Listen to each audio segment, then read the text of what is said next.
Hi, my name is Arundhati and welcome to your practice today. Today is day 3 of our Do More Yoga challenge for January 2018, where you join us every day on the mat for a few minutes to do a little more yoga at home. Remember to hashtag Aham Yoga and Do More Yoga in your Facebook or Instagram stories and updates so we see you practice every day along with us. Remember, if you practice every day and remember to hashtag and get our attention, you might just be one of our lucky winners at the end of the month. But more on that later. Today we're going to do one of my all-time favorite poses, and it's actually a very reputed pose. People who've never done yoga also know about this one. It's called downward facing dog or adhomukha swanasana. Adho being down, mukha being face, and shwana being dog. So downward facing dog pose. This pose is fantastic for many reasons, but some of the quick benefits are it helps to relax the heart. It's a mini inversion, so especially if you want to get deeper into your inversion practice, this is a great pose to begin with. It stretches the entire back portion of the body, and we tend to live on the front side, so it's a great pose to build awareness and pay attention to the back side of the body. It really lengthens the muscles.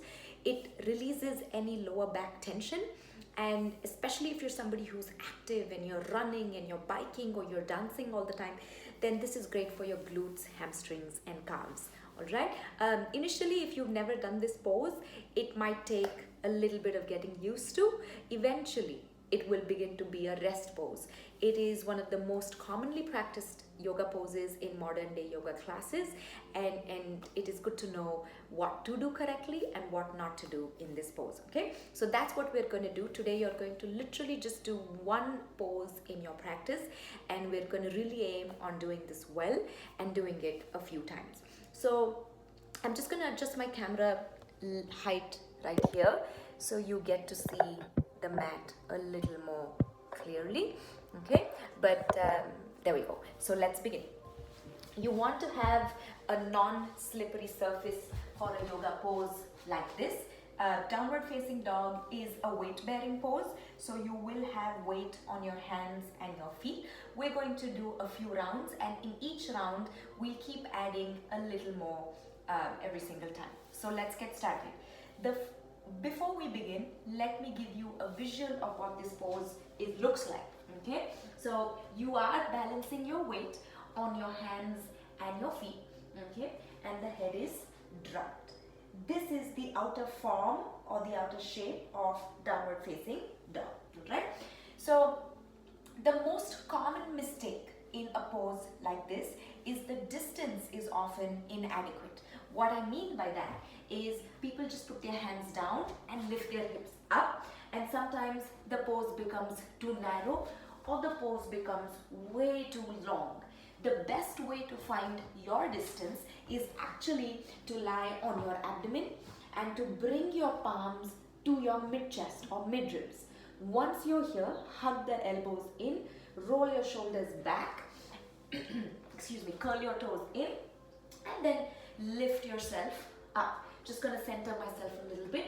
Once you've done this mid-chest measurement, you should be in your distance. So no matter what your height is, if you remember to place the palms at your mid-ribs on your abdomen and then pick up from there, you'll have your distance for adhomukha swanasana. The second thing is, most often people start to reduce the height because they want their heels to touch the mat. It is not important whether your heels touch the mat or not. Yes, you want your heels to drop and you want the weight of the heels to really pull towards the mat, but it's not a prerequisite to have your heels touching.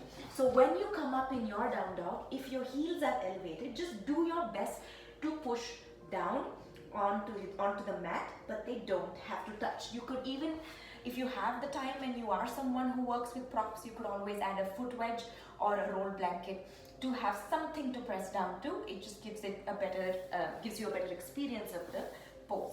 Now, let's talk about the arms, the upper body in down dog. Okay, the palms are always open. Think of you wanting to put palm prints in your mat, so your hands are never like this where your fingers are closed. palms are open, you're pressing the fingertips down, the center of the palms, the knuckle, you're pressing the whole hand into the mat. And once you press the hand, you start to draw up through the arm. So the elbows are straight unless you hyperextend, then a micro bend would be a good thing. The outer arm externally rotates, the upper arm externally rotates, the shoulders drop back into the body, and the scapula widen across your back. Alright? So your arms are working extremely actively initially to hold your weight up and then to push back. Okay, so your arms are doing two things. They're going to press down and pull away from the mat. Okay, so let's try that right now. Bring your palms onto your mat. Open the palms up, index and middle finger pointing to the front of your mat. Curl your toes in, pick yourself up, and really, right here, just bend your elbows and notice how your weight falls forward. Now start to straighten the elbows, push your weight back, and begin to lengthen and engage the arms completely. Quick check with your eyes that your hands are taking equal weight, and let the head drop. Okay, so begin to, it's like you're pushing the mat to the front of the room, and you're lengthening back. Let the shoulder blades broaden, and just stay there for a bit. And now bend your knees and come back down. Okay, nicely done. Now, the next thing from there is the spine. The spine needs to lengthen, and that begins with your arms helping the spine to get really long. Now, let's talk about the legs. The hip crease pulls back, the thighs push back, okay? The shins and knees push back. If you hyperextend, you would bend your knees again a little bit. So you're actively drawing back from the hips, all right? So let's do that. I will give you a bent knee variation in a while, but let's try that again. So coming up, feet shoulder width apart. Remember, your hands and your feet are in one line. So if we drew a line between the two, you would actually be in two parallel lines. Now start to pull the hip crease back, push the thighs back, push the shins back, and I have hyperextend, so I keep my knees slightly bent, but make sure you push everything back. Arms are still working, spine is long, and the head is dropped, and you're looking through your feet. Stay here for a breath or two. And if you need to come out of it sooner, you absolutely can. And bend the knees and make your way out of adhomukha swanasana. Okay? Now, if you are really tight in your hamstrings, this pose is a good one and will help you open up with time. But this is always a good version to do, where you have your knees bent and you lengthen by drawing your hip crease back, almost like there's a strap and someone's pulling you back. Use your arms strongly, squeeze the inner knees together, and start to really lengthen and engage as you pull back.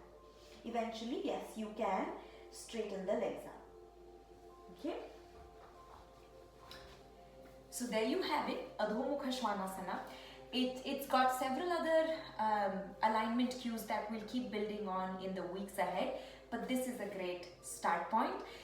The ideal amount of time to hold the pose depends on your practice. If you're a beginner, it's better to do shorter holds and more repetitions.